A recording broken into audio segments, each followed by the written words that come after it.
Hello, friend, and welcome back, everyone, and good morning to all of you.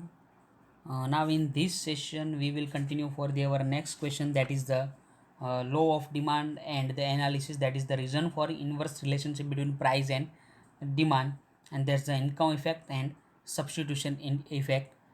Before going for this question, we will revise our past, that is the meaning of the demand and factor affecting demand, that is the determinants of demand, and the last, that is the demand function. Then you come on page number 21, that is the meaning of demand. तो हम पहले बात कर रहे हैं friend meaning की demand की. तो आप देख सकते हो अपने बुक्स के अंदर ही पेज नंबर 21 के ऊपर सबसे ऊपर.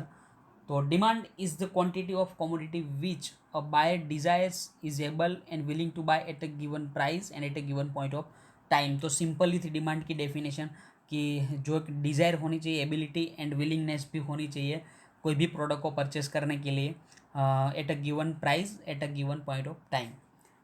तो जो भी यहाँ पे पांचों वर्ड्स हम यूज़ कर रहे हैं, that is the desire, next one that is the ability, तो यहाँ पे मैं एबल लिख रहा हूँ, and then willingness, and then price and time. तो जो यहाँ पे चारों सॉरी पांचों वर्ड्स की हम बात करें तो ये पांचों जो फैक्टर है उनका यहाँ पे होना ज़रूरी है कि डिमांड हम तभी डिटरमाइन कर पाएंगे कि अगर ये पांचों जो पॉइंट है वो पांचों जो फैक्टर है यहाँ पे प्रेजेंट में हो गए. Next one that is the factor affecting to the demand, that is the determinants of demand. तो आप अपनी बुक्स के अंदर पेज नंबर 21 पे देख सकते हो second question, that is the factor affecting demand.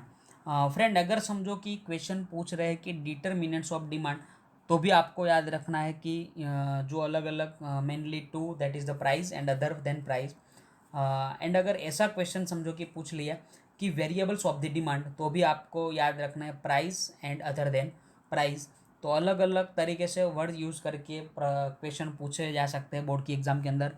Factor भी लिख सकते हैं, डिटर्मिनेंट्स भी लिख सकते हैं, and third one that is the variables, and the first one that is the price, and second that is the other than price. तो आज हम समझने वाले, समझो कि प्राइस की हमने बात कर ली थी कि अगर समझो कि प्राइस इंक्रीज हो रही है तो डिमांड फॉल, एंड अगर प्राइस डिक्रीज हो रही है तो डिमांड क्या होगी, इंक्रीज. जो हम आज का हमारा जो क्वेश्चन है लॉ ऑफ डिमांड, उनके अंदर भी हम एक क्वेश्चन को समझेंगे. जो बाकी की बात करें तो other than price, that is the first one, taste and preference of consumer.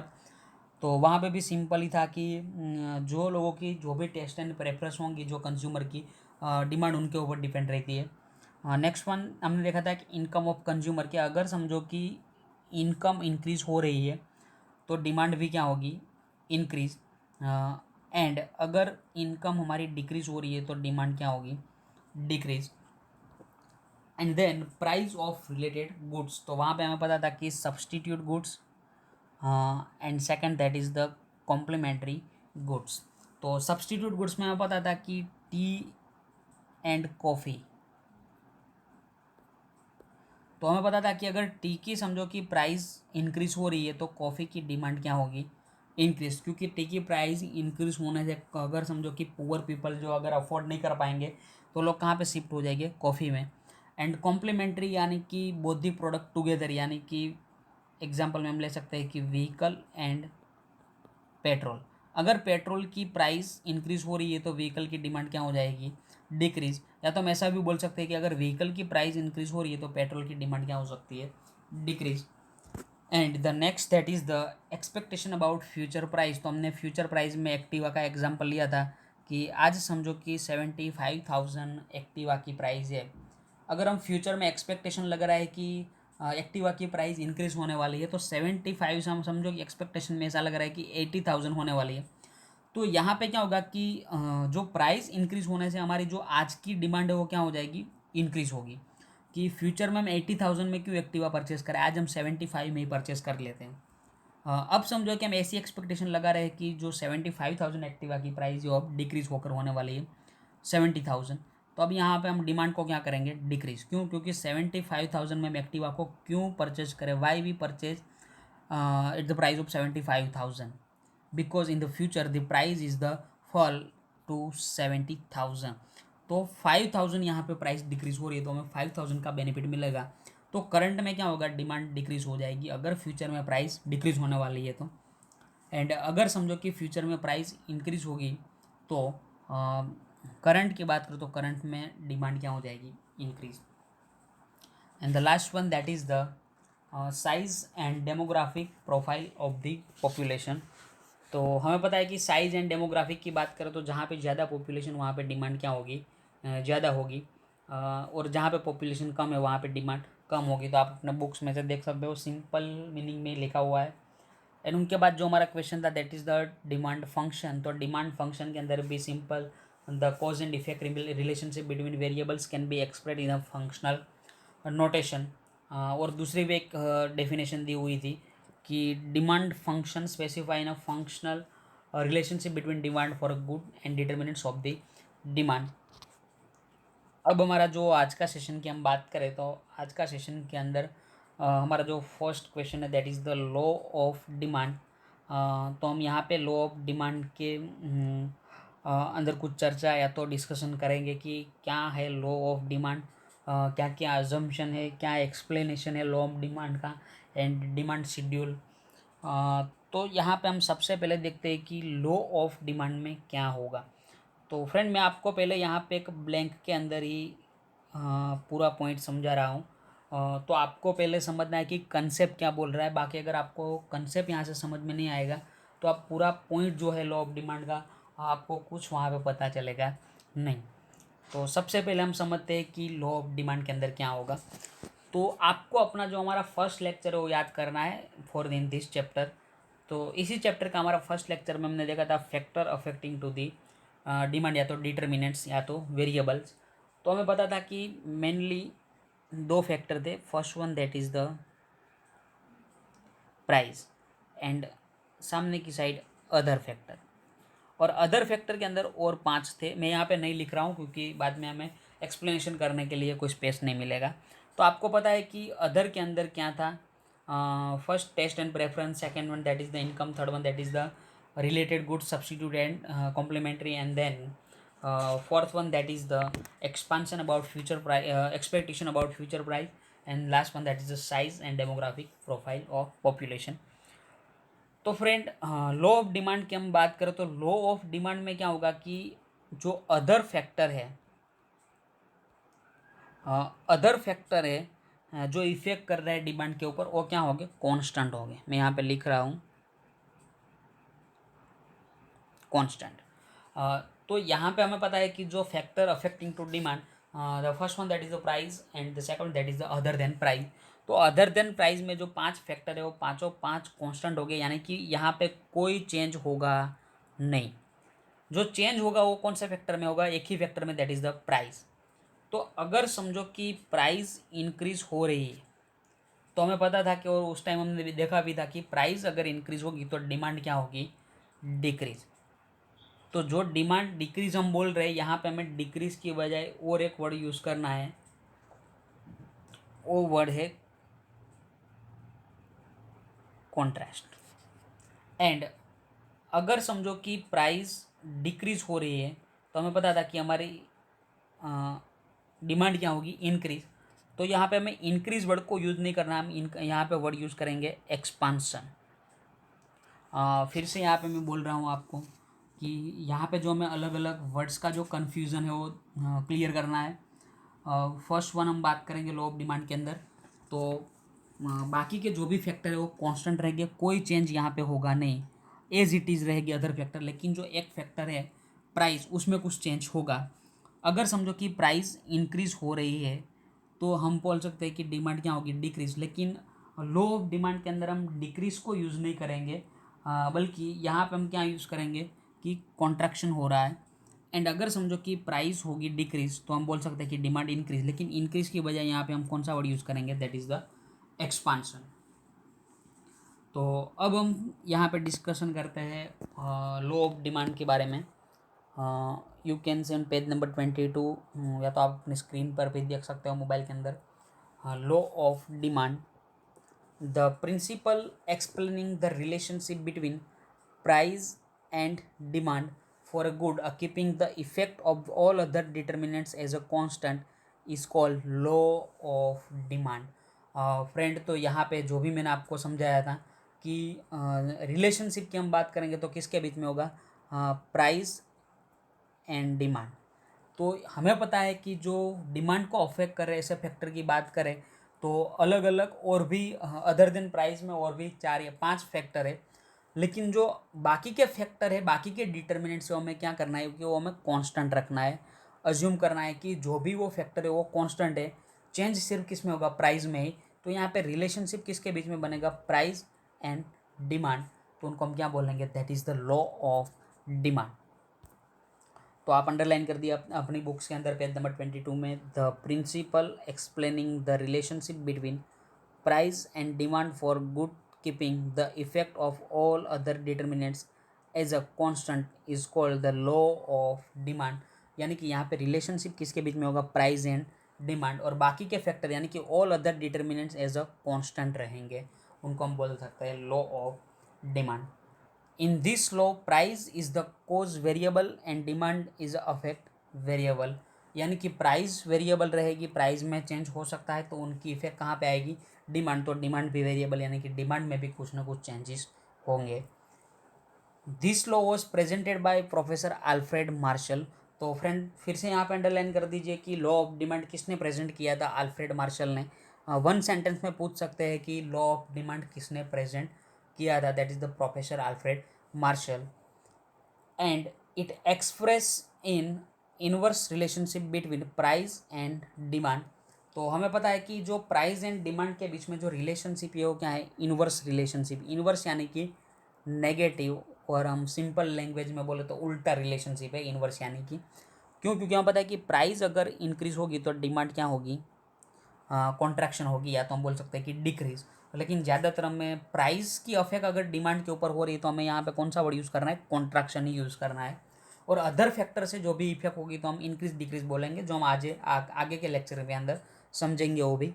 लेकिन अब मैं यहाँ पे शॉर्ट में बता देता हूँ कि अगर डिमांड की कोई इफेक्ट होगी तो वहाँ पे हमें कॉन्ट्रैक्शन, सॉरी प्राइस की कोई इफेक्ट डिमांड के ऊपर होगी तो वहाँ पे हमें contraction and expansion word use करना है। तो आप यहाँ पे दोनों के जो डायरेक्शन देख सकते हो, प्राइस इंक्रीज हो रही है यानी कि उनका डायरेक्शन ऊपर जा रहा है, और डिमांड का जो डायरेक्शन है वो नीचे, तो दोनों का उल्टा है यानी कि इन्वर्स रिलेशनशिप है।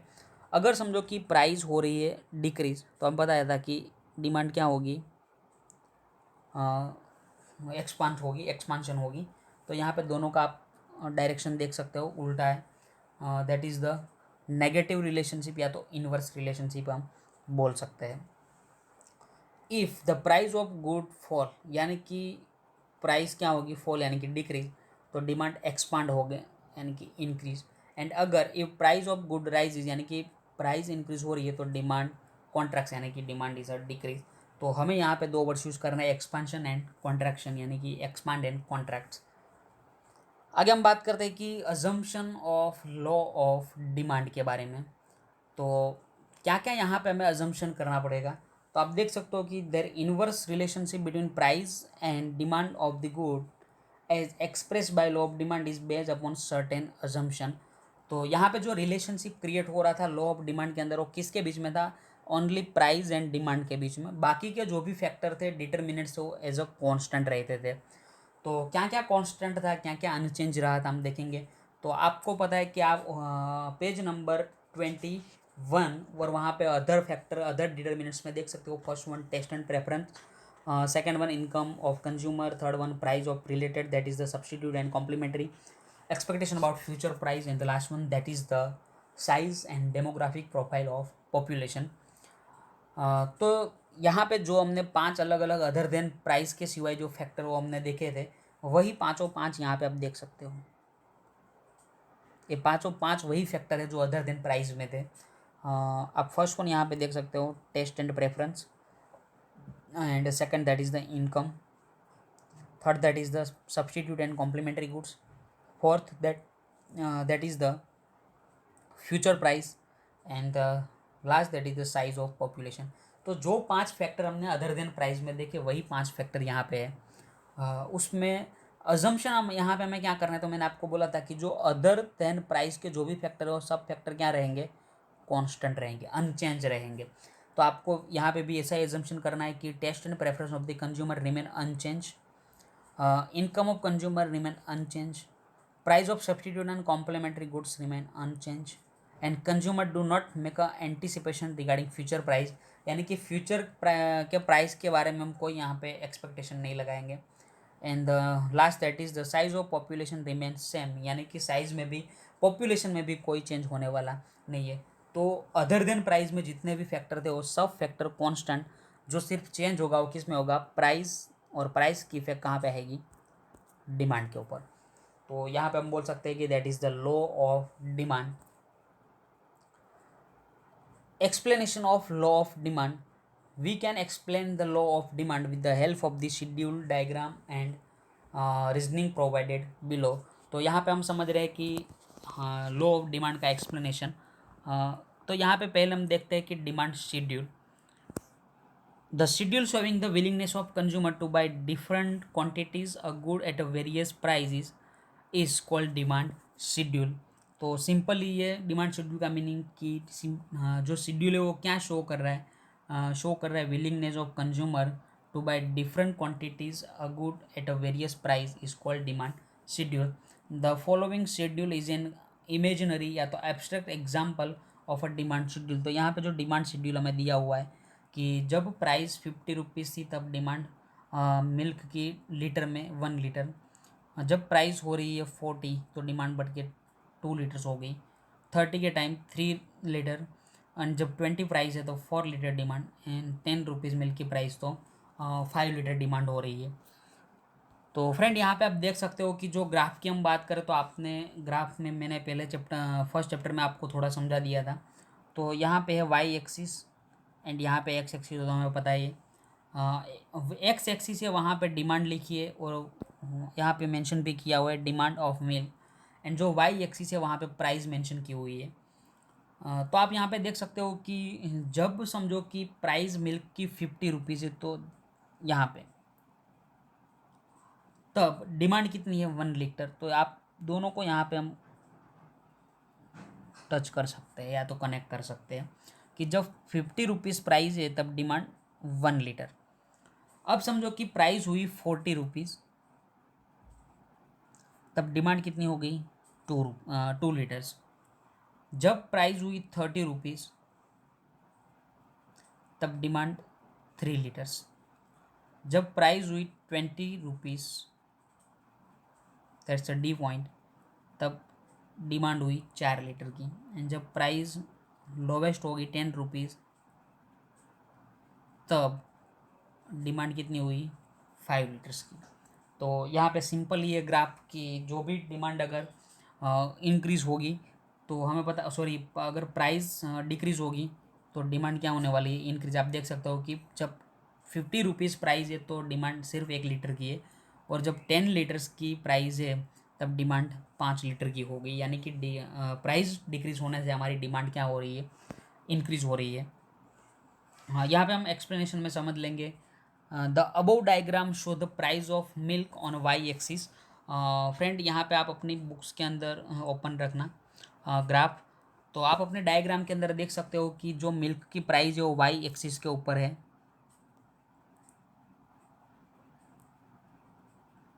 वाई एक्सिस, एंड जो डिमांड है मिल्क की वो है एक्स एक्सिस के ऊपर। तो यहाँ पे मैंने आपको दोनों समझा दिया था। By plotting the demand given in the schedule at a various place prices, we obtain the various point A, B, C, D and E। तो आप देख सकते हो वहाँ पे कि जो कर्व ड्रॉ किया हुआ है वहाँ पे ए से लेके ई तक के पॉइंट है। तो ए से लेके जो ई तक के वेरियस पॉइंट्स हैं which show the various price demand combination. By joining this points we get the demand curve D D. तो आप देख सकते हो कि जो कर्व है वहाँ पे ए पॉइंट आप देखो वहाँ पे सबसे ऊपर डी लिखा हुआ है, और जो लास्ट में ई पॉइंट है वहाँ पे भी आप देख सकते हो डी, दोनों में डी। तो यहाँ पे जो कर्व हुआ demand curve that is the D T demand curve. And then जो यहाँ पे हमें जो डिमांड कर्व डी डी मिला उनका स्लोप आप देख सकते हो कि डाउनवर्ड स्लोप है। स्क्रीन ऊपर ही आप देख लो, डाउनवर्ड स्लोप है, that is the downward slope from left to right, यानी कि लेफ्ट से लेके राइट तक जो यहाँ पे कर्व है हो गया है downward, indicating the inverse relationship between price and demand. क्यों यहाँ पे इन्वर्स रिलेशनशिप की वजह से हमें क्या मिल रहा है, जो डिमांड कर्व है वो उनका जो स्लोप है वो डाउनवर्ड मिल रहा है। अगर पॉजिटिव रिलेशनशिप होता तो ये स्लोप अपवर्ड होता, यानी कि इस तरह होता। मैं आपको यहाँ पे ड्रॉ कर देता हूँ इस तरह, लेकिन यहाँ पे इन्वर्स रिलेशनशिप होने से डाउनवर्ड है from left to right at a point A. तो यहाँ पे हम ए की बात करें कि वहाँ पे जो प्राइस है मिल्क की वो 50 रुपीज़ है, और जो डिमांड है वो 1 litre. At a point B price falls to ₹40 and so demand expands to 2 liters accordingly. At point E when the price falls as a lowest as ₹10 the demand expands to be high as ₹5। तो यहाँ तक की हम बात करें तो आज के सेशन में हमने अभी तक देखा लॉ ऑफ डिमांड, जिनके अंदर अजम्पशन तो हमें पता था कि जो लॉ ऑफ डिमांड है वो किसकी रिलेशनशिप शो कर रहा है, प्राइस एंड डिमांड, और बाकी के जो फैक्टर है अदर देन प्राइस वो सब क्या रहेंगे, constant. And then explanation of law of demand, तो डिमांड शेड्यूल की बात की, the schedule showing the willingness of consumer to buy different quantities of good at a various price is called demand schedule. And diagram को हमने explanation भी यहाँ पे कर दिया। और जो नेक्स्ट क्वेश्चन है that is the analysis the reasons for the inverse relationship between price and demand. तो फ्रेंड हमें पता था कि जो प्राइस एंड डिमांड का जो रिलेशनशिप है वो इनवर्स है, तो उनके रीज़न क्या है, जो इनकी इनकम इफेक्ट है, सब्सटीट्यूशन इफेक्ट है, उनको हम नेक्स्ट लेक्चर में ही कंटिन्यू करेंगे। और आज के लेक्चर के लिए हम इतना ही रखते हैं। तो thank you friends and bye bye, take care.